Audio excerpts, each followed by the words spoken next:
En fait, chaque fois que vous abandonnez un livre, vous souffrez obligatoirement d'un des 3D. Le premier des 3, c'est le décrochage. Vous prenez un livre, vous vous lancez dedans, vous immergez dans le récit, vous avez l'impression d'adorer, vous vous dites que dans 2 jours, il sera fini. Puis le lendemain ou le surlendemain, vous le reprenez, vous avez l'impression de ne plus trop comprendre et de ne plus trop suivre la trame du récit. Ça m'est arrivé sur 100 ans de solitude, comme sur Le Comte de Monte Cristo. Et le pire, et je pense que vous serez d'accord avec moi, c'est quand ça vous arrive à 70% du livre et qu'il reste pas grand chose pour le terminer, mais que maintenant ça vous semble insurmontable puisque vous ne comprenez plus grand chose. En fait, j'ai compris très récemment que c'était un problème de lecteur passif et je vais vous montrer comment devenir plus actif et comment vous supprimer ce problème-là. Ce qu'on va faire, c'est d'instancier votre imagination. Je reprends l'exemple du Comte de Monte Cristo où vous savez que le protagoniste saute géographiquement d'endroit en endroit, d'Île-de-France, en Italie, bref, il va dans différentes villes, etc. C'était très difficile lors de ma première lecture de suivre ce récit géographiquement puisque finalement quasiment tous les chapitres,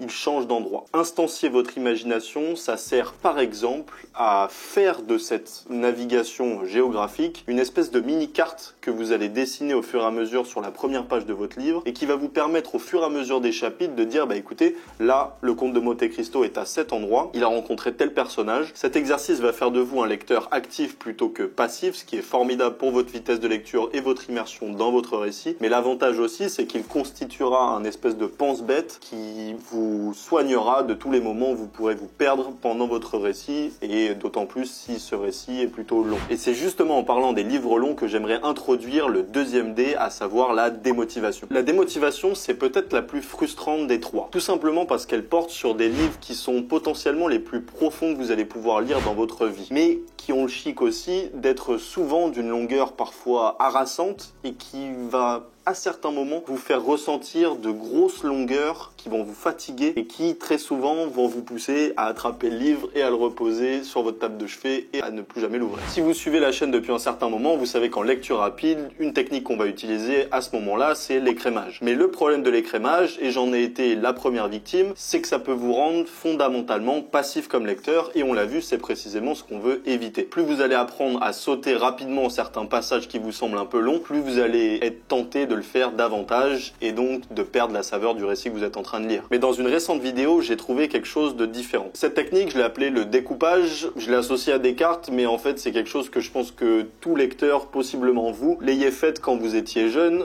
et qu'on vous donnait des lectures à faire pendant les vacances par exemple, mais que vous n'aimiez pas lire, et que vous vous disiez écoute, j'ai 300 pages à lire, j'ai 10 jours pour le lire, je vais lire 30 pages par jour. Ce qui est très intéressant, c'est que ce découpage, lorsque vous le faites avec un certain goût pour le livre, vous allez apprendre à faire un découpage de plus en plus intelligent. En segmentant votre lecture en petites coupes, vous allez rendre plus digeste, plus facile à lire et plus rapide à lire certains passages, puis vous allez pouvoir réaccélérer dans les passages qui vous intéressent plus profondément. Mais bon, maintenant, on va passer au plus difficile et certainement au plus dur à résoudre des 3, à savoir la désincarnation. Vous avez acheté, vous êtes lancé dans un bouquin que votre collègue vous a conseillé, vous êtes lancé dans la lecture d'un livre qu'on vous a offert à Noël ou d'un autre bouquin que vous avez pris comme ça à la volée dans une librairie parce que la 4e de couverture avait l'air intéressante. Et maintenant que vous êtes au milieu de cette lecture, soudainement, subrepticement d'ailleurs, une question se pose, pourquoi je suis en train de lire ça? D'un seul coup, le livre n'a plus aucun sens pour vous, aucun intérêt, aucun plaisir, donc dans tous les cas, vous allez le reposer. Mais vous allez me dire, et vous aurez raison, si le livre ne vous intéresse vraiment pas,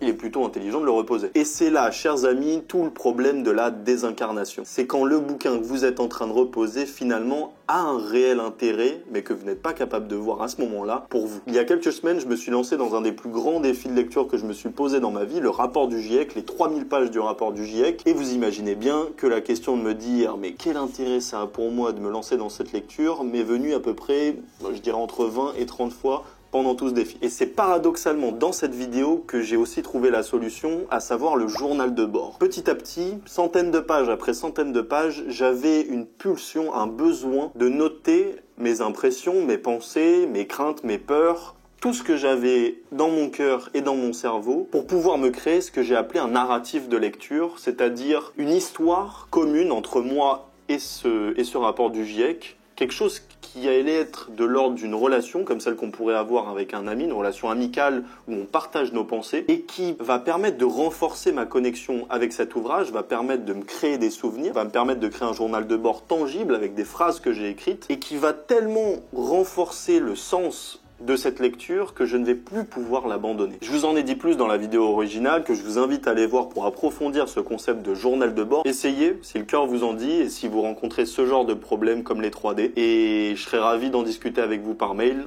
Écrivez-moi quelque chose à cette adresse mail qui apparaît à l'écran et je vous dis à très vite.